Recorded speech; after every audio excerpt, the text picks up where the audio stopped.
This is Dr. Jessica Catalan. Our topic for this session is pneumonia. So for this session, we will classify community-acquired, hospital-acquired, ventilator-associated, and healthcare-associated pneumonia. Community-acquired pneumonia is the leading cause of death from an infectious disease. It is the sixth leading cause of death overall. It has been said that new organisms had emerged and developed resistance over time.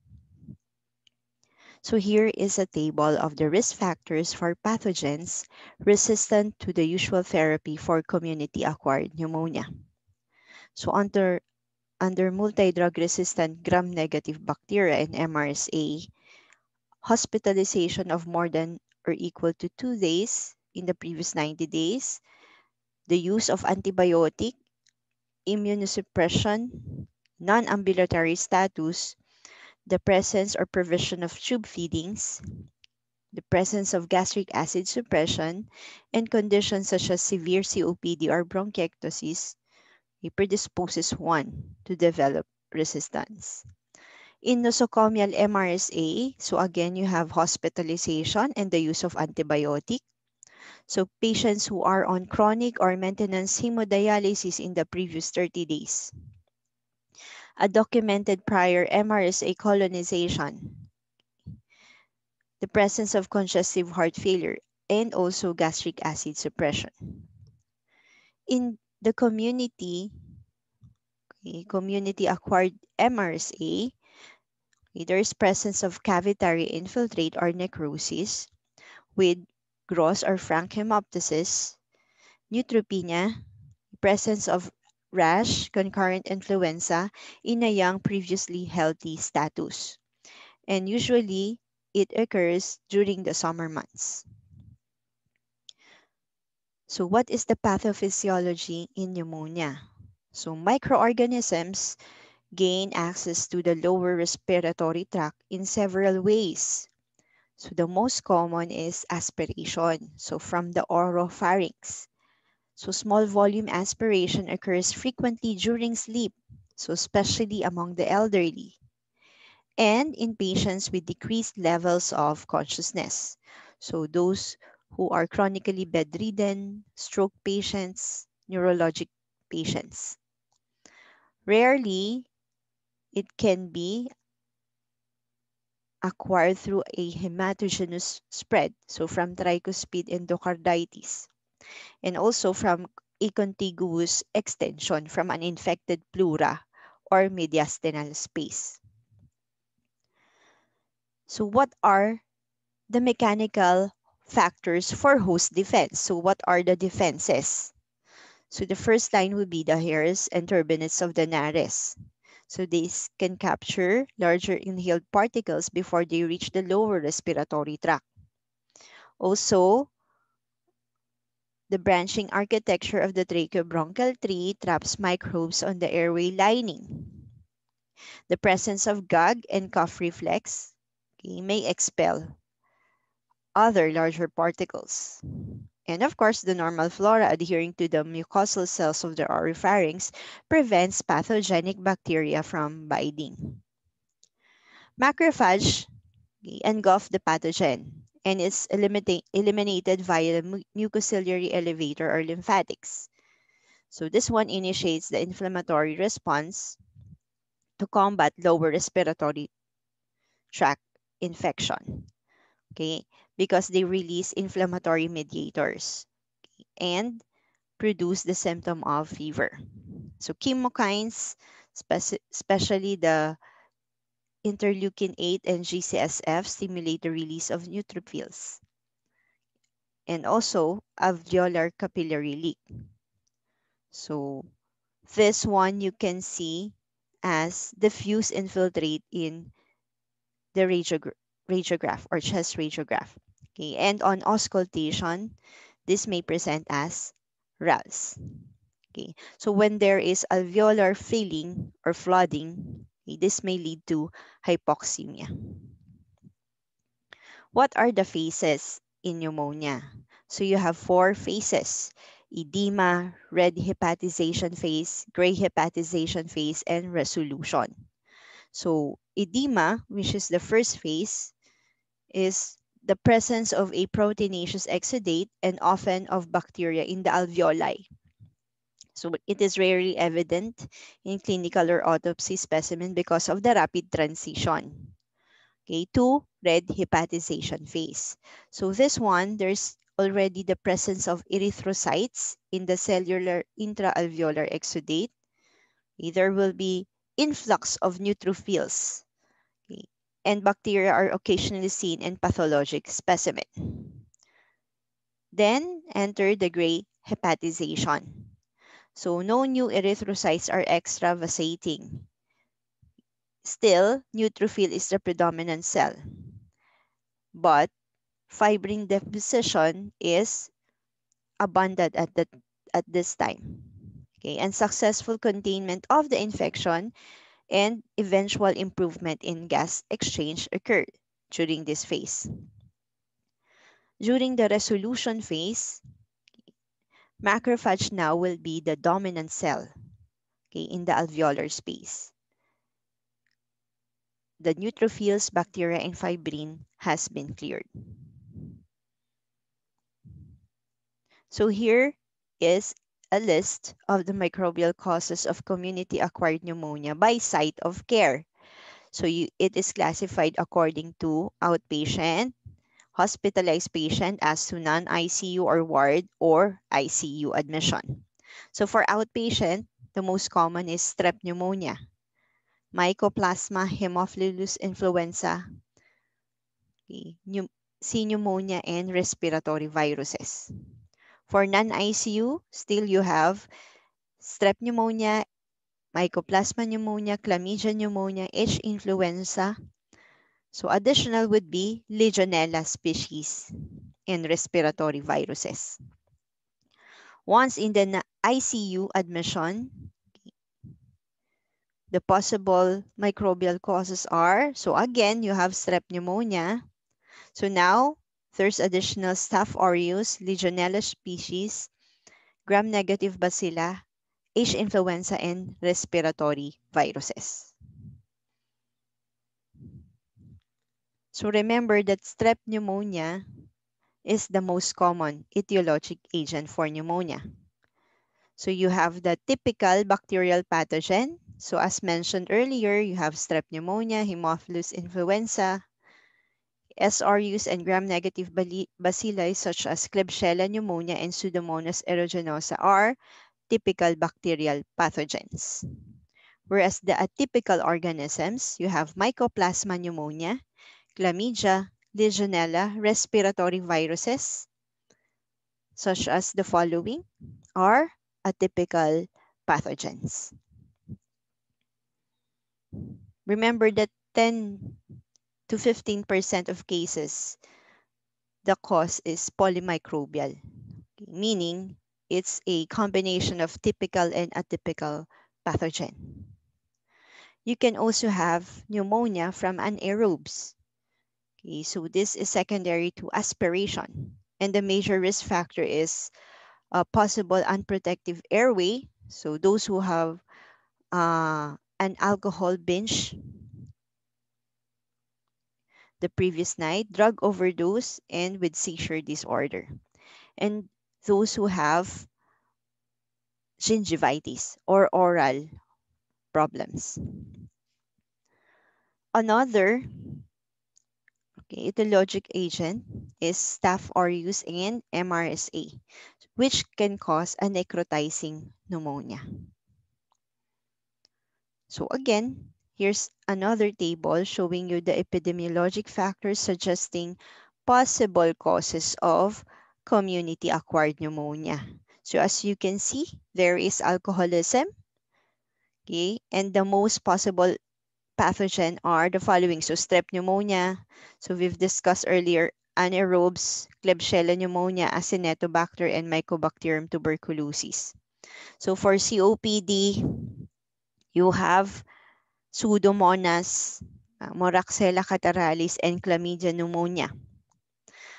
Other condition such as structural lung disease, specifically bronchiectasis, you have a predilection to acquiring Pseudomonas aeruginosa, Burkholderia cepacia, and Staph aureus.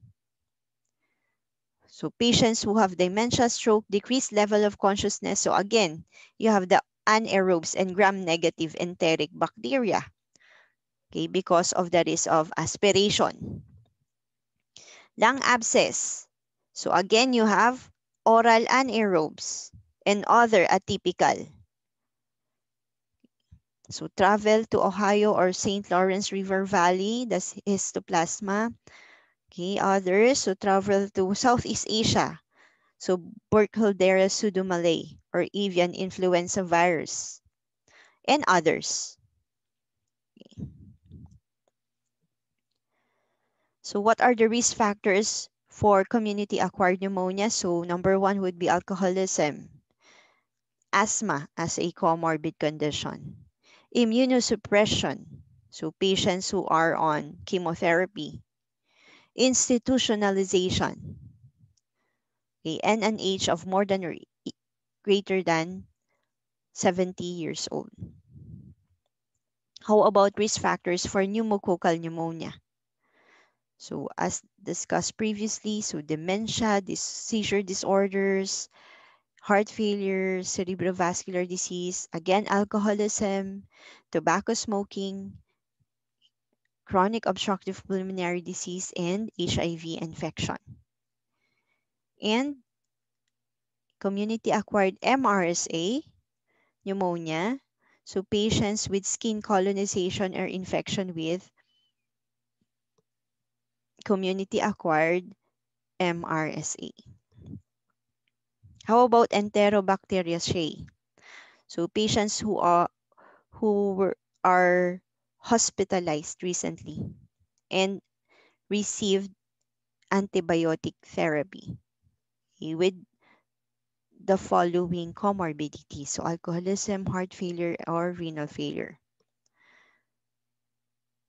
Whereas Pseudomonas aeruginosa, so this can be found among patients with severe structural lung disease. So cystic fibrosis, severe COPD, and those with bronchiectasis. And risk factors for acquiring Legionella infection. So you have diabetes, cancer, hematologic malignancy, HIV infection, smoking, the male, gender, and a recent hotel stay or ship cruise. So these are your risk factors for Legionella infection. Now we differentiate a typical pneumonia from the typical pneumonia syndrome as to etiology, onset, cough, character of the sputum, pulmonary signs and symptoms, as well as if there's presence of extrapulmonary symptom. So for a typical pneumonia, okay, for typical, let's discuss typical first. So typical pneumonia syndrome, the etiologic agents are strep pneumonia, H. influenza, Klebsiella, and mixed aerobic and anaerobic oral flora. Okay. The onset is abrupt, so sudden. Okay. It may present with productive cough with purulent sputum. Okay. And usually it may manifest as shortness of breath, pleuritic chest pain, with signs of pulmonary consolidation and RALS. And the extrapulmonary symptoms are usually not prominent. Contrast this to atypical pneumonia. The most common etiologic agents are so M, Mycoplasma pneumonia, and Legionella. So other viruses.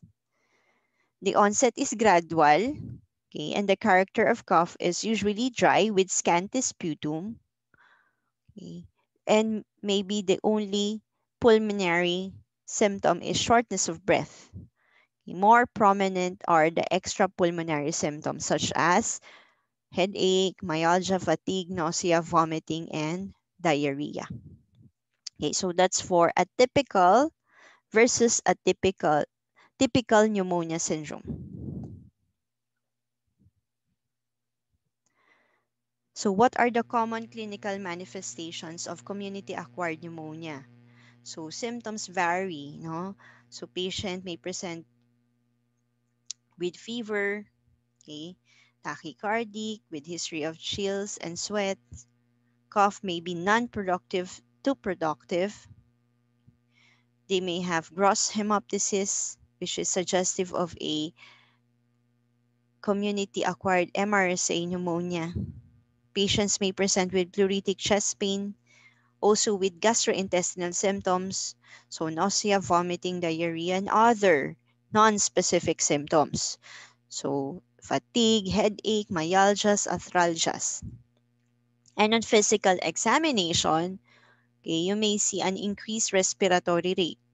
So patient will present as tachypnic, okay, with use of accessory muscles of respiration. And on auscultation, there may be presence of bronchial breath sounds, crackles, transmitted voice sounds such as egobony, bronchophony, and whispered pectoriloquy. So how about radiographic evaluation?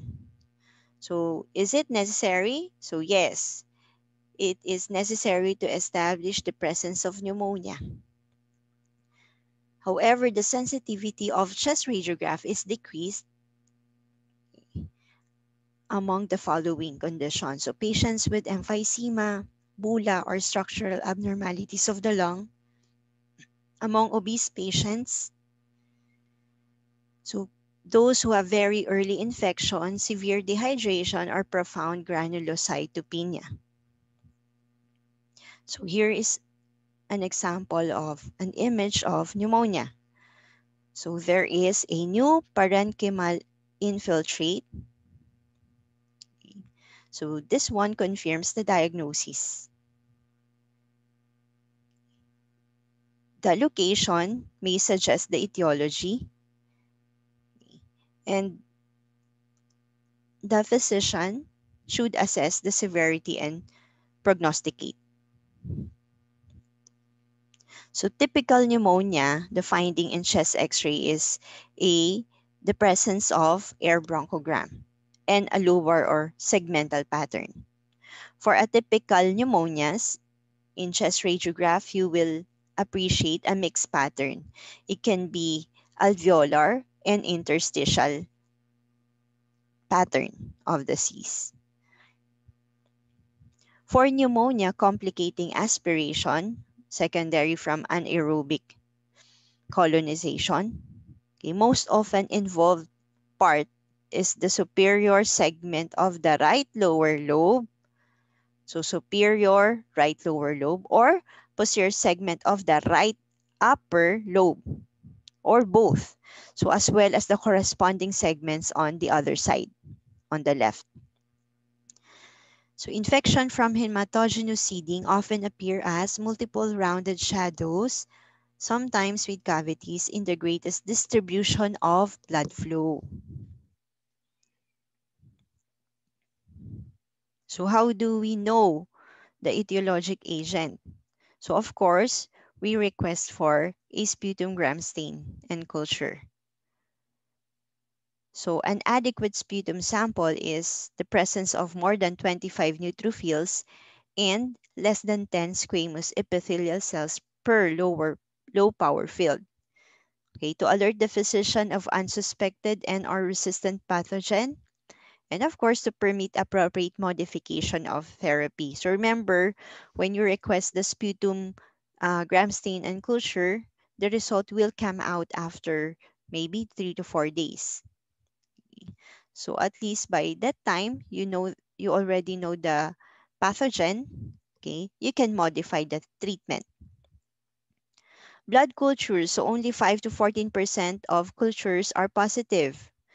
So low yield blood cultures are no longer considered for all hospitalized COP.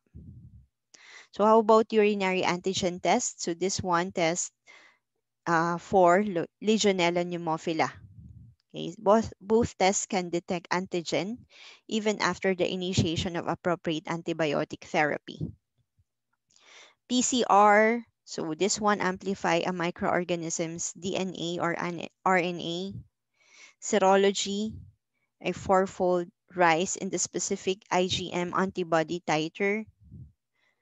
Biomarkers, you have CRP, C-reactive protein, indication of worsening disease or treatment failure.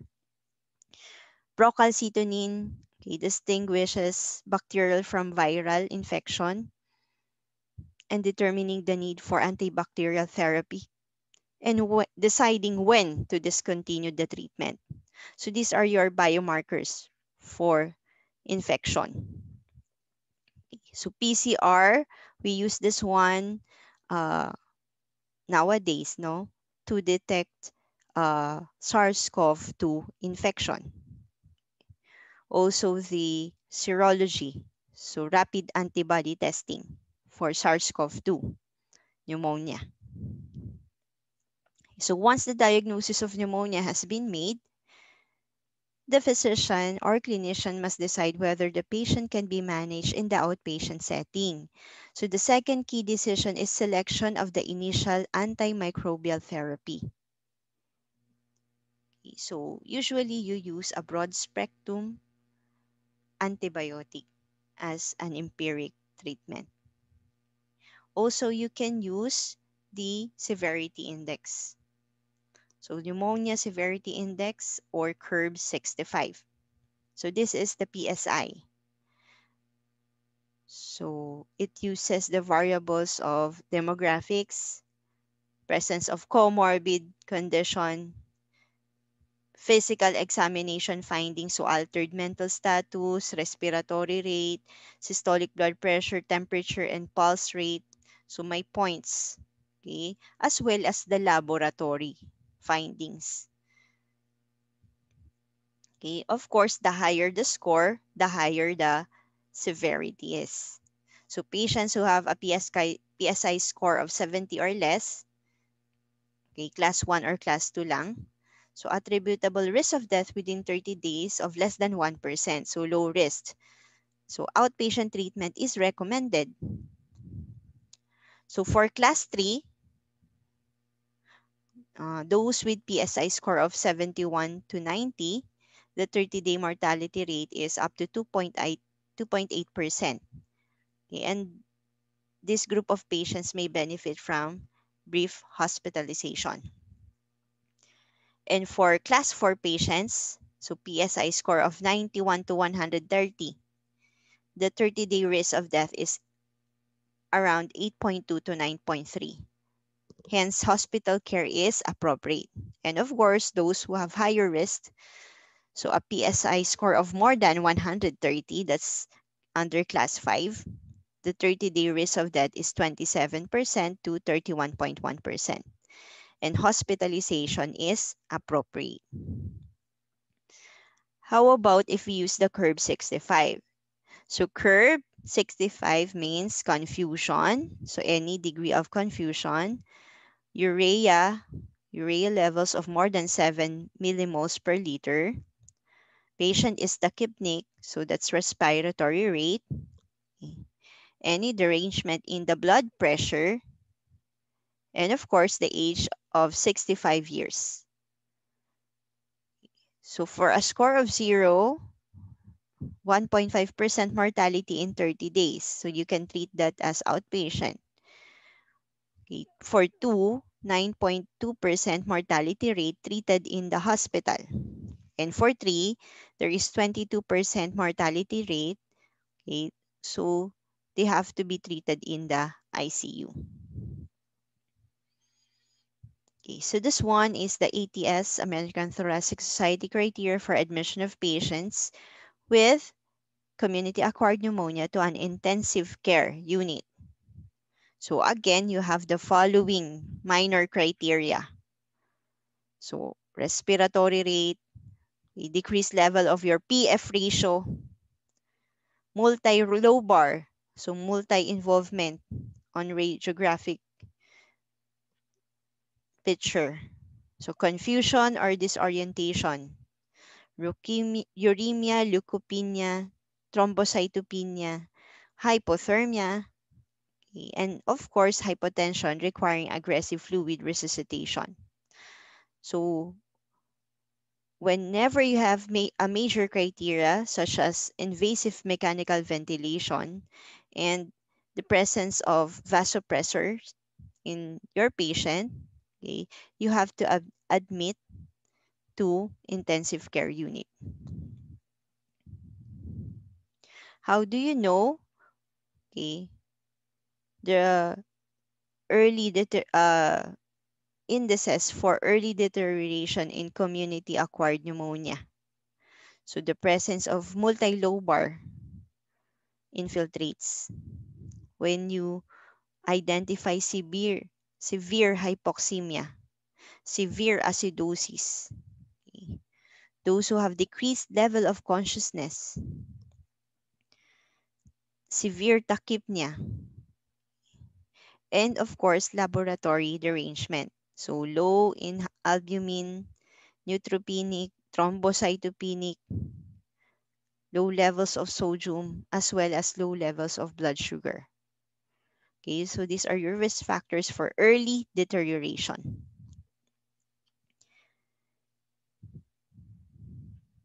So while waiting for the culture results, we first start our patients of empirical antibiotic treatment.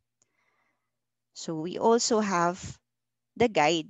So guidelines for outpatient antibiotic treatment, inpatient, so admission in the ward, and inpatient admission in the ICU. So for outpatient, for previously healthy and no antibiotics in the past 3 months, you can use a macrolide or doxycycline. Okay. For those who have comorbidities or antibiotics in the past 3 months, okay, you can use a respiratory fluoroquinolone or a beta-lactam. For patients who need hospitalization, okay, in the ward, you can use a respiratory fluoroquinolone or a beta-lactam.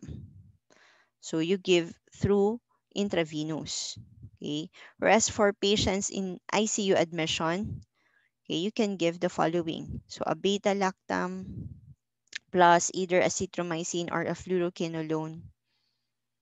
So if with Pseudomonas consideration, okay, you have to give anti-pseudomonal antibiotic. So an anti-pseudomonal beta-lactam plus either ciprofloxacin or levofloxacin. The above beta-lactams plus an aminoglycoside plus azithromycin. Okay, or the above beta-lactams plus an aminoglycoside plus an anti-pneumococcal fluoroquinolone. If you are considering a community-acquired MRSA, okay, you can add linezolid or vancomycin plus clindamycin.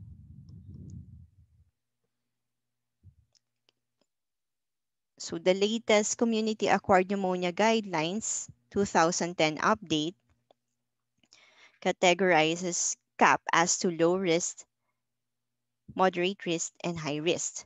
Okay, so when you say low risk, okay, your patient has the following: stable vital signs, okay, pulse rate is less than 125, okay, temperature, okay, stable blood pressure with no altered mental state, no suspected aspiration, and with stable comorbid or no comorbid condition.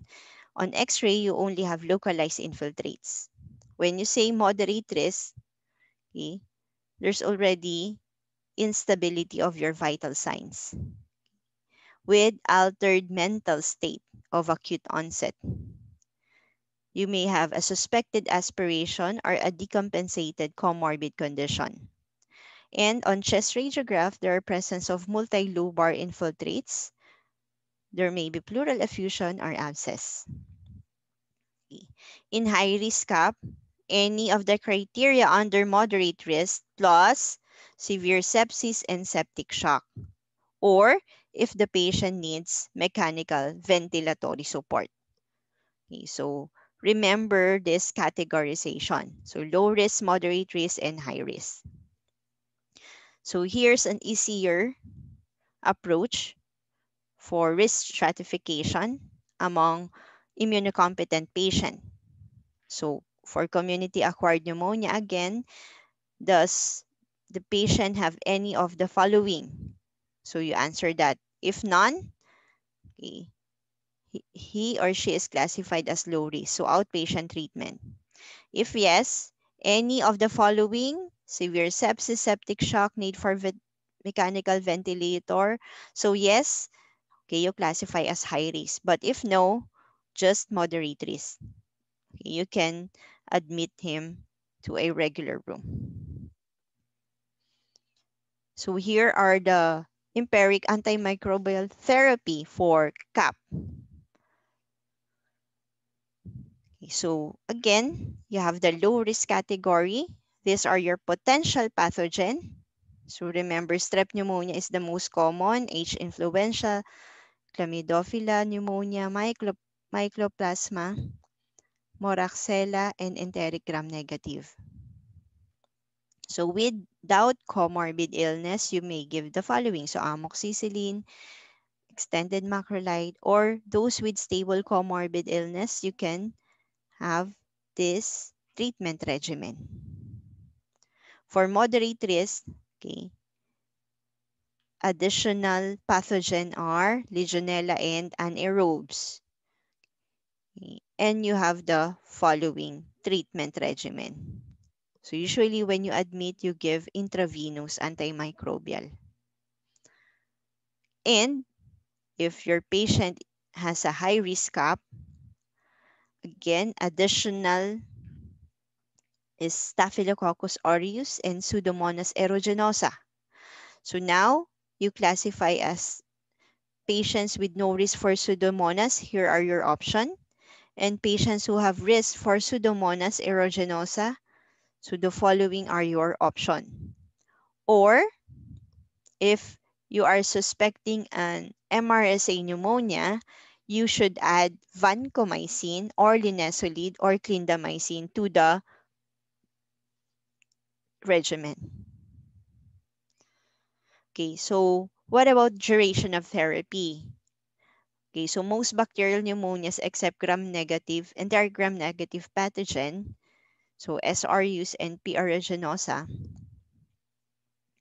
so usually 5 to 7 days. For azelides, if you will use azelides, it's 3 to 5 for strep pneumonia. For enteric gram-negative pathogen, SRUs and P. aeruginosa, so again, here's your guideline. So MSSA, community-acquired pneumonia for non-bacteremic and bacteremic. Same with MRSA. So it's longer as you can see, right? For MRSA because it's resistant. And for Pseudomonas, again, it's longer. So non-bacteremic, 14 to 21 days. Bacteremic, it's longer, up to 28 days. So for Mycoplasma and Chlamydophila, okay, the duration of therapy is between 10 to 14 days. And if you have a documented Legionella infection, so the usual duration of therapy is between 14 to 21 days. So if you will use azelides, okay, the duration of therapy is until 10 days.